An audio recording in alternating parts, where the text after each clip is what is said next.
Capítulo 27. Éfeso.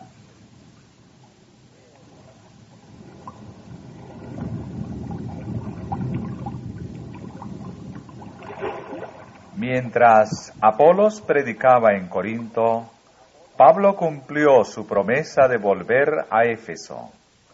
Había hecho una breve visita a Jerusalén y había pasado algún tiempo en Antioquía, el escenario de sus primeras labores. Desde allí viajó a través de Asia Menor, andando por orden la provincia de Galacia y la Pirgia, visitando las iglesias que él mismo había establecido y fortaleciendo la fe de los creyentes.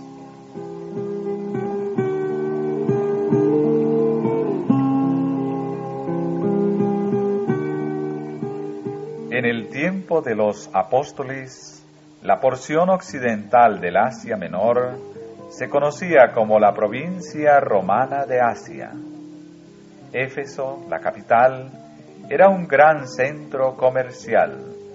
Su puerto estaba atestado de barcos, y en sus calles se agolpaban gentes de todos los países.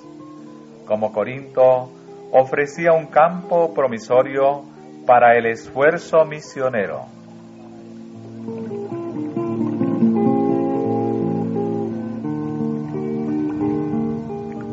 Los judíos, esparcidos ampliamente ahora en todos los países civilizados, esperaban en general el advenimiento del Mesías. Cuando Juan el Bautista predicaba, muchos en sus visitas a Jerusalén, en ocasión de las fiestas anuales, habían ido a las orillas del Jordán para escucharle. Allí habían oído a Jesús proclamado como el prometido, y habían llevado las nuevas a todas partes del mundo. Así, había preparado la providencia el terreno para las labores de los apóstoles.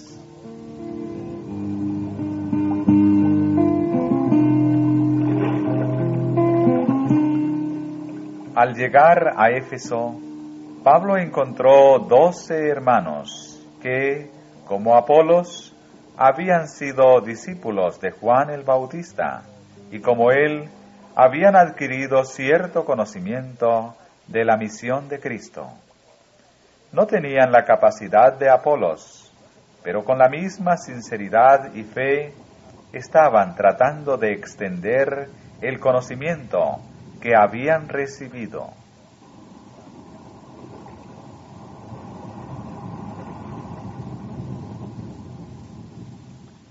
Estos hermanos no sabían nada de la misión del Espíritu Santo. Cuando Pablo les preguntó si habían recibido el Espíritu, contestaron: «Ni aún hemos oído si hay Espíritu Santo». «¿En qué, pues, sois bautizados?», preguntó Pablo, y ellos dijeron: «En el bautismo de Juan».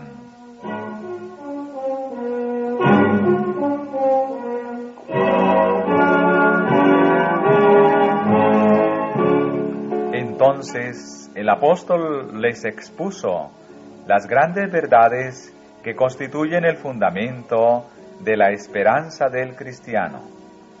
Les habló de la vida de Cristo en esta tierra y de su cruel muerte de ignominia. Les dijo cómo el Señor de la vida había roto las barreras de la tumba y se había levantado triunfante de la muerte. Repitió la comisión del Salvador a sus discípulos: «Toda potestad me es dada en el cielo y en la tierra. Por tanto, id y doctrinad a todos los gentiles, bautizándoles en el nombre del Padre, y del Hijo, y del Espíritu Santo». Les habló también de la promesa de Cristo de enviar el Consolador, por cuyo poder se realizarían poderosas señales y prodigios, y describió cuán gloriosamente esta promesa se había cumplido el día de Pentecostés.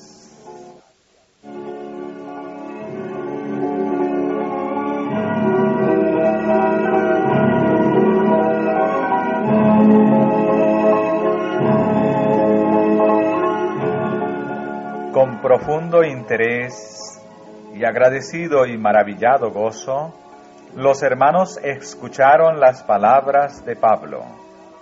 Por la fe aceptaron la maravillosa verdad del sacrificio expiatorio de Cristo y le recibieron como su Redentor. Fueron bautizados entonces en el nombre de Jesús. Y habiéndoles impuesto Pablo las manos, recibieron también el bautismo del Espíritu Santo, por el cual fueron capacitados para hablar los idiomas de otras naciones y para profetizar. Así fueron habilitados para trabajar como misioneros en Éfeso y en su vecindad, y también para salir a proclamar el Evangelio en Asia Menor.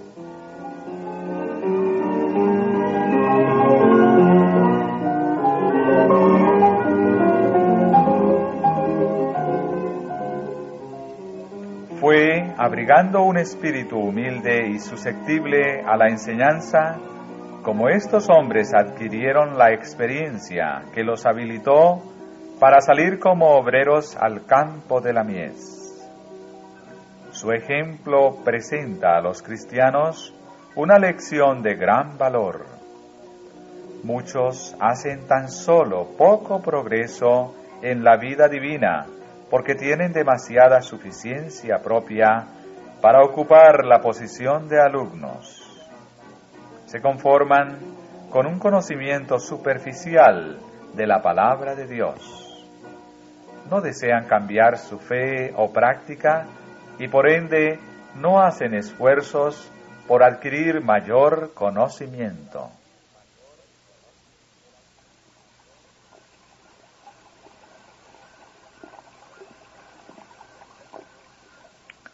Si los seguidores de Cristo buscaran con fervor la sabiduría, serían guiados a terrenos ricos de verdad, que ahora desconocen enteramente. El que se entregue plenamente a Dios será guiado por la mano divina. Puede ser humilde y sin talentos al parecer. Sin embargo, si con corazón amante y confiado obedece toda indicación de la voluntad de Dios, sus facultades se purificarán, ennoblecerán y vigorizarán, y sus capacidades aumentarán. A medida que atesore las lecciones de la sabiduría divina, se le confiará una comisión sagrada y será capacitado para hacer de su vida un honor para Dios y una bendición para el mundo. El principio de tus palabras alumbra, hace entender a los simples.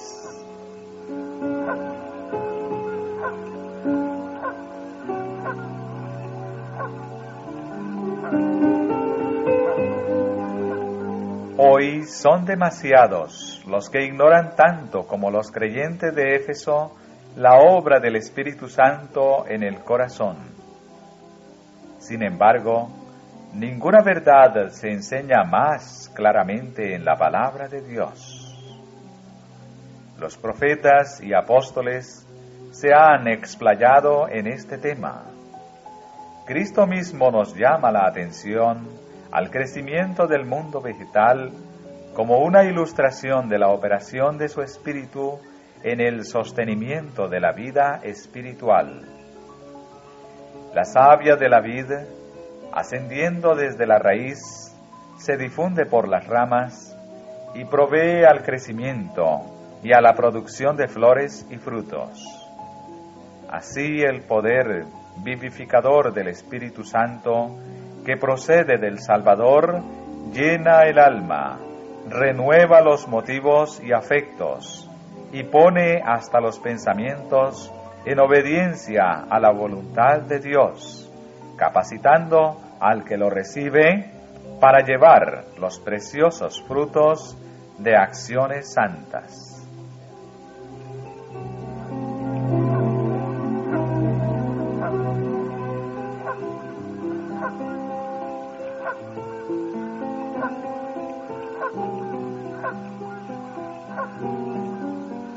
El autor de esta vida espiritual es invisible, y el método exacto por el cual se imparte y sostiene esta vida está más allá de la facultad explicativa de la filosofía humana. Sin embargo, las operaciones del Espíritu están siempre en armonía con la palabra escrita. Lo que sucede en el mundo natural pasa también en el espiritual. La vida natural es conservada momento tras momento por un poder divino. Sin embargo, no es sostenida por un milagro directo, sino por el uso de las bendiciones puestas a nuestro alcance. Así, la vida espiritual es sostenida por el uso de los medios que la providencia ha provisto. Para que el seguidor de Cristo crezca hasta convertirse en un varón perfecto, a la medida de la edad de la plenitud de Cristo, debe comer del pan de vida y beber del agua de la salvación. Debe velar, orar y trabajar, y prestar atención en todas las cosas a las instrucciones de Dios consignadas en su palabra.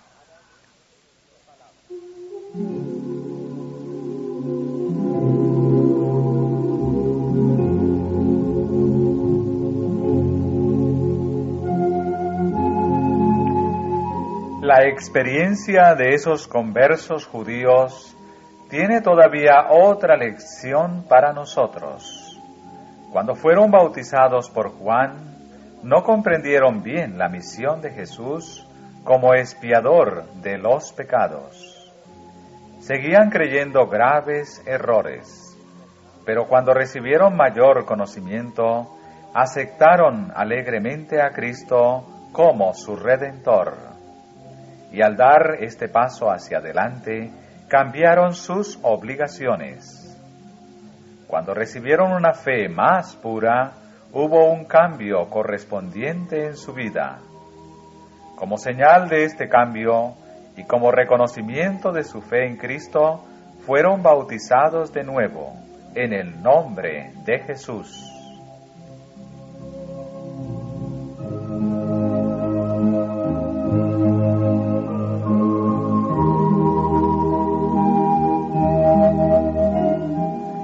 Según su costumbre, Pablo había comenzado su trabajo en Éfeso, predicando en la sinagoga de los judíos. Continuó trabajando allí por 3 meses, disputando y persuadiendo del reino de Dios. Al principio fue recibido favorablemente, pero como en otros países, pronto fue combatido violentamente. Algunos se endurecieron y rehusaron creer, hablando mal del camino delante de la multitud.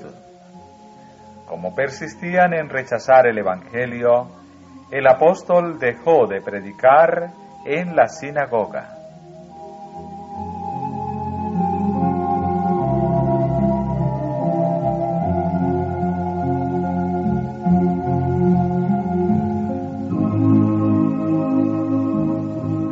El Espíritu de Dios había obrado con Pablo y por medio de él en sus labores por sus compatriotas.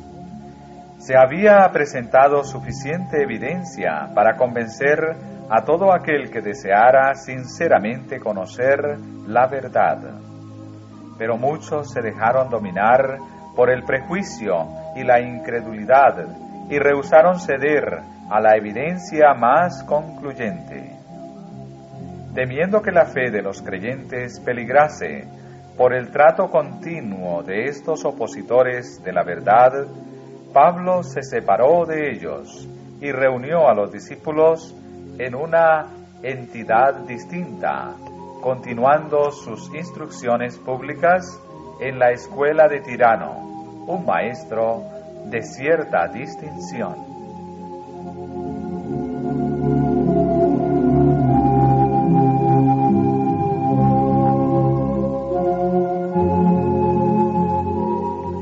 Pablo vio que se estaba abriendo delante de él una puerta grande y eficaz, aunque eran muchos los adversarios.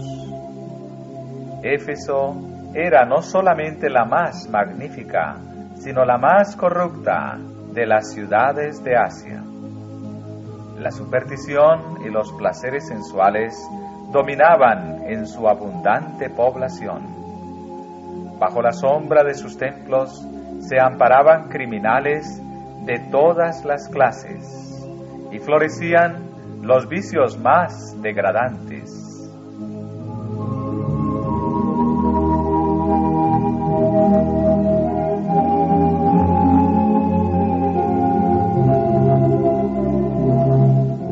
Éfeso era un centro popular del culto de Diana. La fama del magnífico templo de Diana de los Efesios se extendía por toda Asia y el mundo. Su sobresaliente esplendor era el orgullo, no solamente de la ciudad, sino de la nación. El ídolo que estaba en el templo había caído del cielo, según la tradición. En él estaban escritos caracteres simbólicos que se creía poseían gran poder.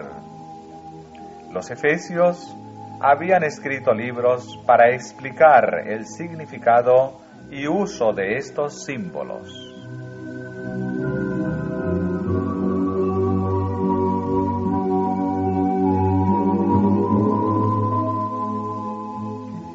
Entre los que habían estudiado detenidamente estos costosos libros, había muchos magos que ejercían una influencia poderosa sobre los supersticiosos adoradores de la imagen que estaba en el templo.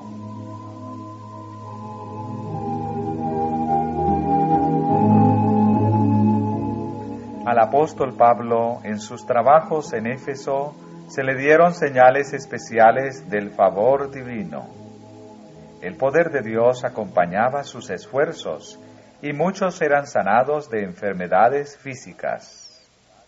Hacía Dios singulares maravillas por manos de Pablo, de tal manera que aún se llevaban sobre los enfermos los sudarios y los pañuelos de su cuerpo, y las enfermedades se iban de ellos, y los malos espíritus salían de ellos. Estas manifestaciones de poder sobrenatural eran mayores que todas las que se habían visto alguna vez en Éfeso, y eran de tal carácter que no podían ser imitadas por la habilidad de los prestidigitadores o los encantamientos de los hechiceros. Como estos milagros eran hechos en el nombre de Jesús de Nazaret, el pueblo tenía oportunidad de ver que el Dios del cielo era más poderoso que los magos que adoraban a la diosa Diana. Así exaltaba el Señor a su siervo, aún delante de los idólatras mismos, inmensurablemente por encima del más poderoso y favorecido de los magos.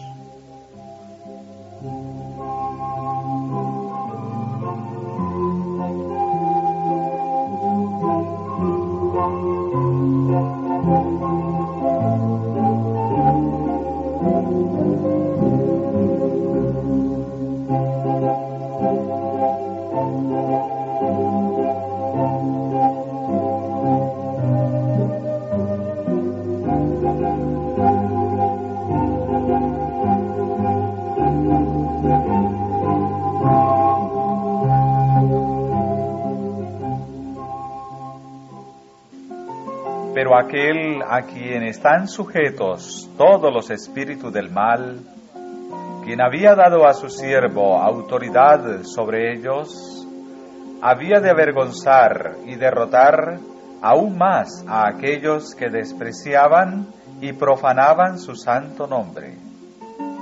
La hechicería había sido prohibida por la ley de Moisés, bajo pena de muerte. Sin embargo, de tiempo en tiempo, había sido practicada secretamente por judíos apóstatas.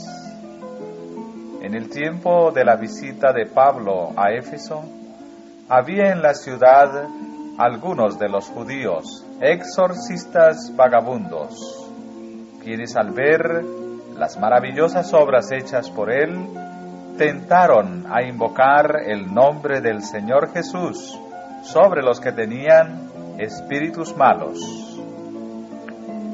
Fue hecha una prueba por 7 hijos de un tal Seba, judío, príncipe de los sacerdotes. Al hallar a un hombre poseído por un demonio, le dijeron: «Os conjuro por Jesús, el que Pablo predica». Pero, respondiendo el espíritu malo, dijo: «A Jesús conozco, y sé quién es Pablo, mas vosotros, ¿quiénes sois?». Y el hombre en quien estaba el espíritu malo, saltando en ellos y enseñoreándose de ellos, pudo más que ellos, de tal manera que huyeron de aquella casa desnudos y heridos.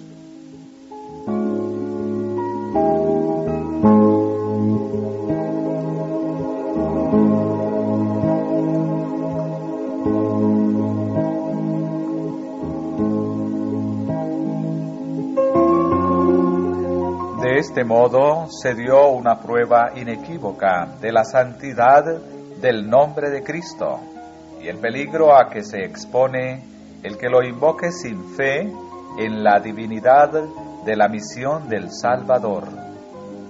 Y cayó temor sobre todos ellos, y era ensalzado el nombre del Señor Jesús.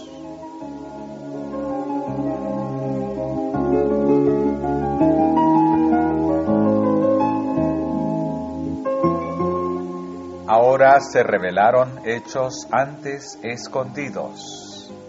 Al aceptar el cristianismo, algunos de los creyentes no habían renunciado completamente a sus supersticiones.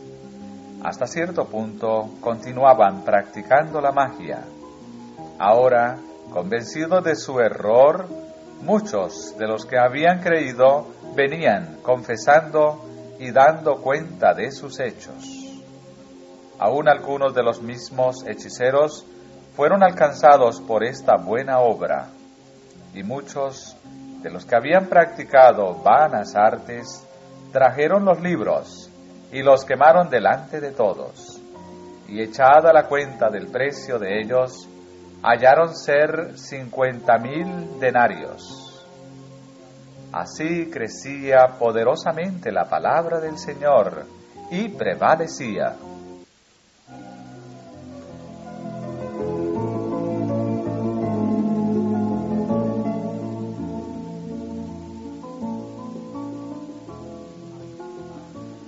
Al quemar estos libros de magia, los conversos efesios mostraron que ahora aborrecían las cosas en las cuales se habían deleitado una vez.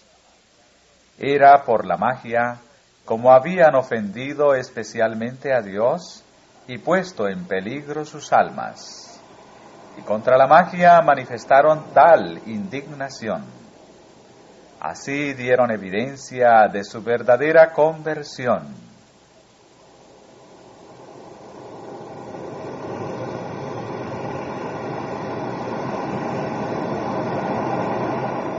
Estos tratados sobre adivinación contenían reglas y formas de comunicarse con los malos espíritus.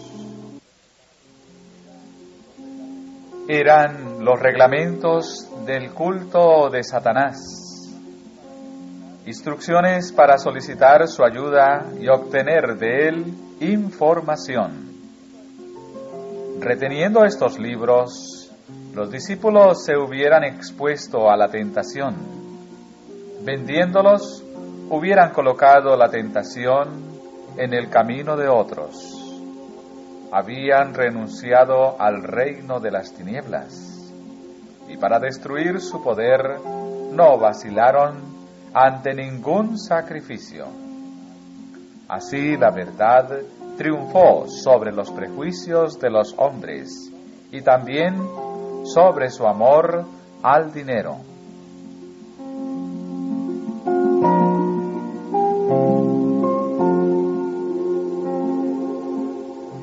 Por esta manifestación del poder de Cristo se ganó una poderosa victoria en favor del cristianismo, en la misma fortaleza de la superstición. La influencia que tuvo fue más extensa de lo que aún Pablo comprendía. Desde Éfeso, las nuevas se extendieron ampliamente y se dio un poderoso impulso a la causa de Cristo. Mucho después que el apóstol mismo hubo terminado su carrera, estas escenas vivían en la memoria de los hombres y eran el medio de ganar conversos para el Evangelio.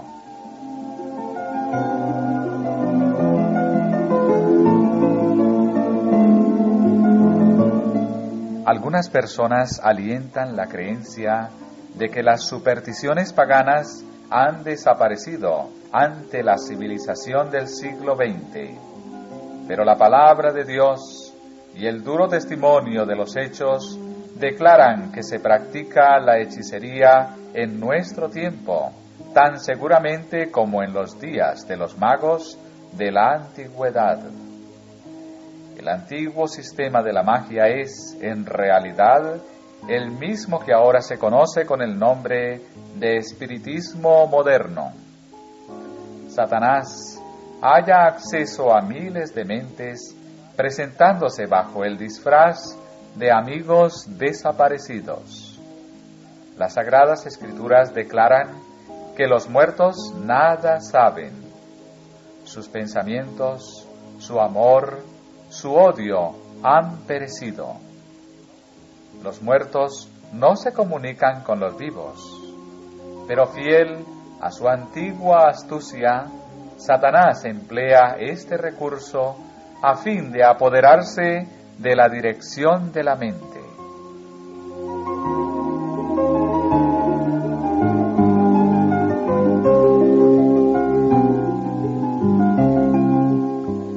Por medio del espiritismo, muchos de los enfermos, los enlutados, los curiosos, se están comunicando con los malos espíritus. Todos los que se atreven a hacer esto están en terreno peligroso. La palabra de verdad declara cómo los considera Dios. En los tiempos antiguos pronunció el severo juicio contra un rey que había enviado a pedir consejo a un oráculo pagano. ¿No hay Dios en Israel? Que vosotros vais a consultar a Baal-Zebud, dios de Ecrón. Por tanto así ha dicho Jehová: del lecho en que subiste no descenderás, antes morirás ciertamente.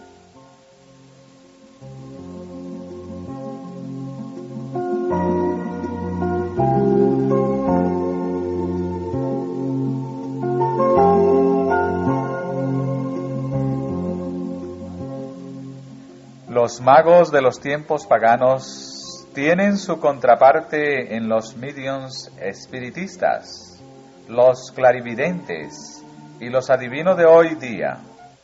Las místicas voces que hablaban en Endor y en Éfeso están todavía extraviando a los hijos de los hombres con sus palabras mentirosas. Si se descorriera el velo ante nuestros ojos, podríamos ver a los ángeles malignos empleando todas sus artes para engañar y destruir. Donde quiera se ejerce una influencia para inducir a los hombres a olvidar a Dios, está Satanás ejerciendo su poder hechicero. Cuando los hombres se entregan a su influencia, antes que se den cuenta, la mente se confunde y el alma se contamina. El pueblo actual de Dios debería prestar atención a la amonestación del apóstol a la iglesia de Éfeso. No comuniquéis con las obras infructuosas de las tinieblas, sino antes bien redarguidlas.